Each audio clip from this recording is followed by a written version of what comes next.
Alright guys, welcome back to Frugal Homestead. So today I thought we'd take you through a step-by-step update on a tiny house that we're working on. Now, just to start off, I want to say that this is something that we're building to live in so we can sell our main property here, but live in it at as zero cost as possible. I know so many people now that have sold their house, took a profit, and then moved into an apartment or bought a new house at an exorbitant rate. That's not us. Alright? We're looking to downsize our lives, but yet this is an option that allows us to live in a smaller quarters environment because it's just me and my wife, but yet basically live land-wise for almost free. The property taxes on this place are less than $300 a year, so that's not an issue. This lot is cash paid for, done. And if I told you what we paid for it, you'd probably have a heart attack because it's next to nothing. And then the materials, as I'll go over here, we have almost nothing in. A lot of it is job site scraps. Some of it is new, but luckily lumber has started to come down, so that was helpful. But let's get into the whole video. The first thing I want to point out is we did get up on the roof, which the way this thing's constructed is not the safest thing in the world. But I changed out that bad sheet, and then I put all the cap with foam under it all the way down the peak. So basically, for all intents and purposes, the roof's there. You still have to put all the edging and trim on, but you know, topside's basically dry now. So let's get into everything else. Now, unless you've been living under a rock, you know building materials is probably one of the worst things to have to buy right now. But I want to show you that there's still opportunities to be found if you want to look. Now, I was gonna have to pay $4 a running foot, so $4 for every foot tall on a 3-foot piece of metal to metal this building sides. That's not acceptable. Didn't have the money to really pay for that. I could, but this is supposed to be a budget build. So in order to keep it budget, I did some looking around and ended up finding what is called cover sheets. But these are not actually cover sheets, these are actually seconds. But they label it at the place as cover sheets. So what I basically did was went to a Mennonite company that builds pole barns. They order factory seconds metal and then run it off. They sell this as their classification of cover sheets, which is $2 a lineal foot, so half as much. So I went to buy it, but they only had 15-foot 3 sheets instead of 14, which is what I need. But they basically wrote off the extra $1 and something a foot and sold it to me as 14 footers. So I got 20 sheets of that. Now behind me inside you'll see a giant stack of foam. Now those are technically excess from jobs that are left over, but they got left out in the sun too long. It doesn't hurt the foam at all and it's fine. But because of that they had to sell it for less. And then also you'll see a roll over there of Reflectix with a vinyl siding on it.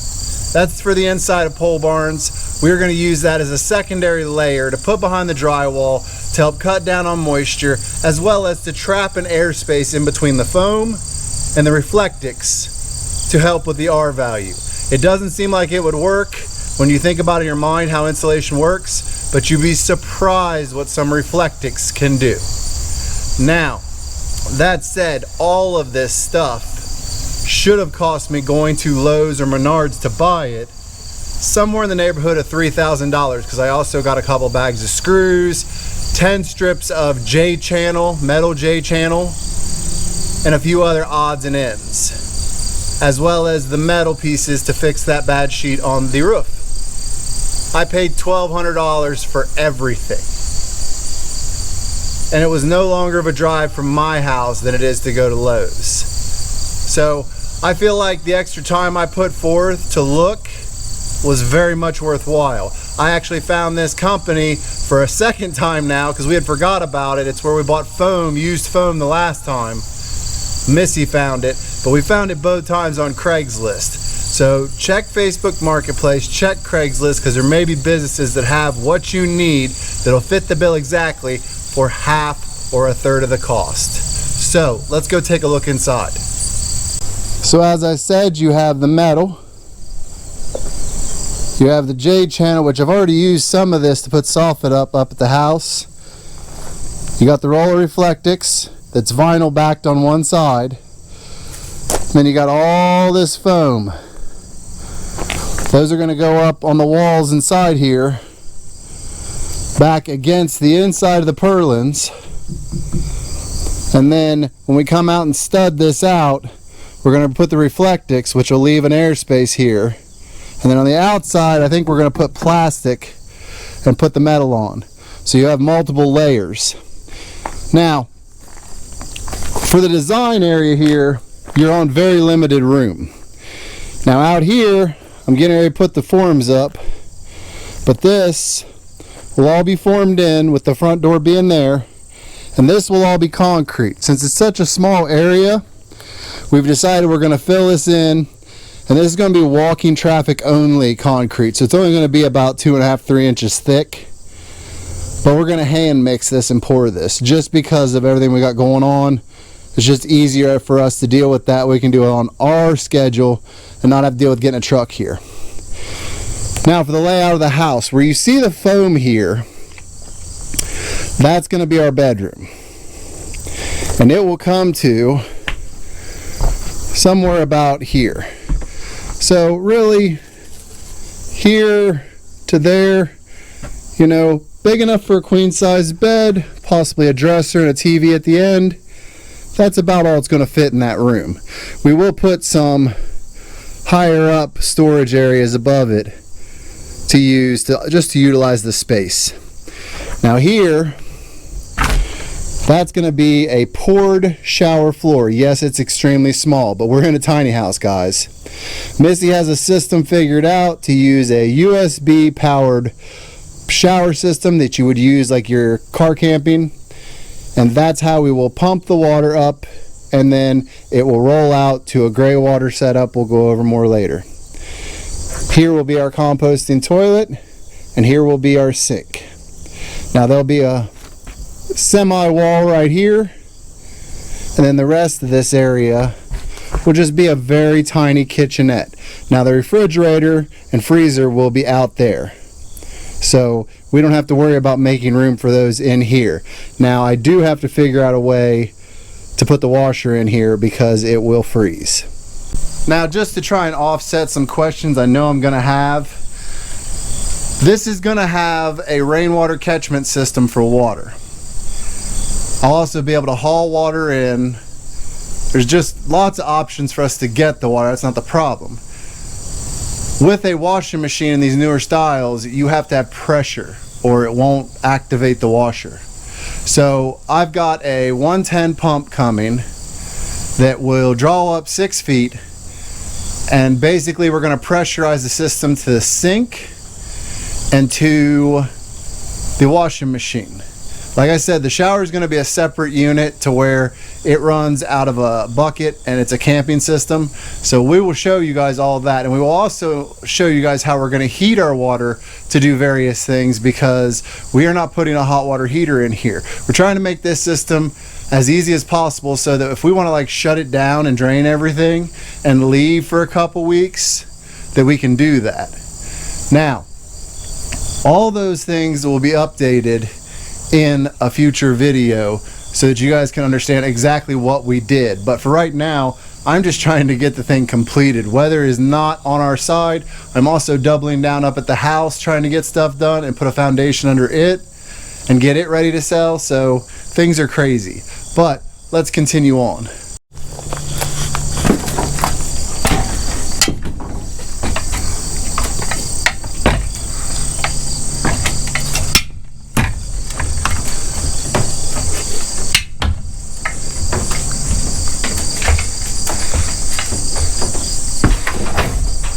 And welcome to the upstairs. So, if you don't work construction or you aren't used to it, this might freak you out a little bit up here because it's still a little shaky.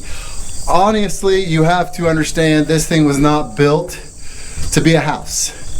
This was built to cover a giant track hoe or backhoe that I bought a long time ago.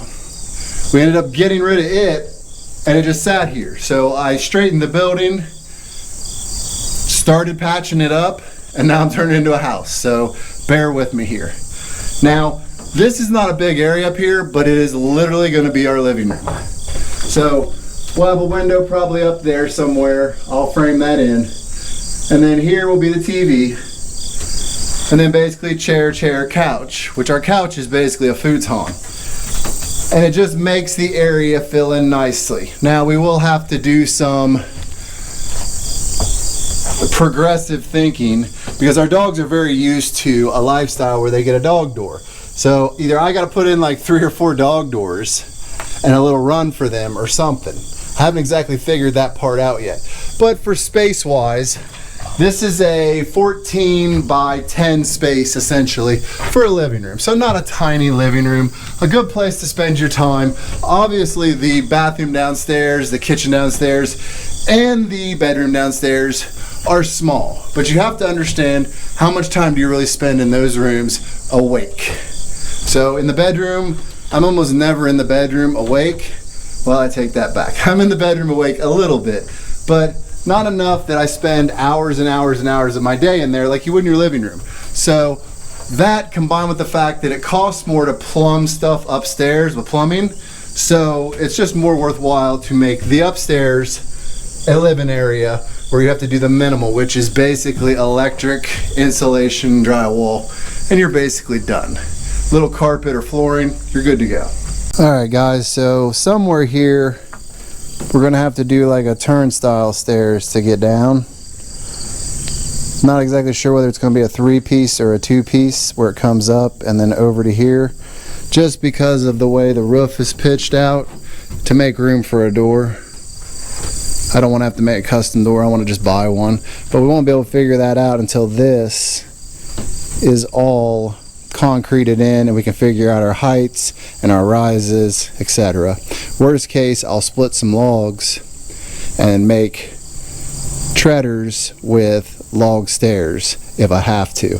That's very time consuming. I really don't want to do that. So as you can see, we got to pour all this concrete here, and then obviously we'll build the wall there, and then this wall that'll go up to there.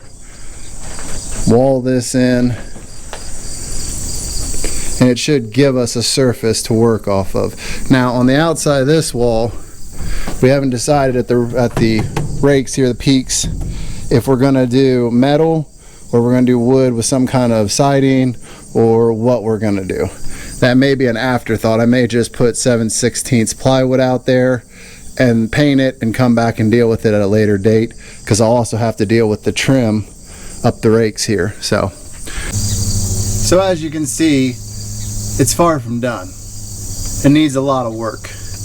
I've got a lot of material up there in the driveway that we brought home that is basically crating material for motorcycles and stuff that we brought truckloads and truckloads home. So whether we convert that to some sort of trim, framing, nailers, we've got a lot of material. So overall, I would say outside of the concrete to pour the floor, I probably have about 80% of the materials I'm going to need. The big part of that being drywall, maybe a little more plastic, and possibly some plywood.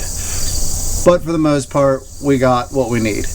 Now, if I was going to go down to overall breakdown and cost of what I've got to have in this thing when it's done, I would say it's probably going to be close to $7,000, $8,000. I mean, I'll be able to give you a better number when we're finished, but please understand that this is made with materials I brought home from a job site, stuff that I've scavenged, really spent a lot of time searching for cheaper. So if you add in my time plus my physical labor to do it, I mean, it's going to be astronomical. But it just goes to show that you can turn a house in the littlest things. And when it's done, I think you guys will see it may not be perfect, but it will definitely work for our needs. Now, I'm not going to really let the cat out of the bag of why we're doing this, outside of obviously to sell the main property and have something to live in, but it's more about the future going forward. And we're building it in a way where it kind of self-maintains, because there's a good chance we're going to be running around other places. So this thing really only has to support us on day-to-day living for less than a year. After that, I don't know, you guys are going to have to wait and see what's going to happen next. But even if we do something else, this gives us an option to shut it down and then come back whenever we want. So lots going on, lots to see upcoming. Please take a moment, go down, hit that subscribe button, join the journey with us as our life takes a crazy turn. We've done more in the last 2 years of our life than we probably have in the last 10. And it's only getting better. We've got so much more to show you, so many other things we're doing to really change our life and how we structure it. And I think in the long run, there's a lot of things that you might be able to apply to your life. So go down, hit subscribe, hit the notification bell so you see all of our upcoming videos. Hit the like, let us know what you think. Get in the comments. If you've got some ideas or you have an opinion on this, or even if you'd like to say whether you would or wouldn't be willing to live in something this small, let us know down in the comments. Remember, you'd be living rent-free. But with that said, I will see you guys in the next one, because I have work to do.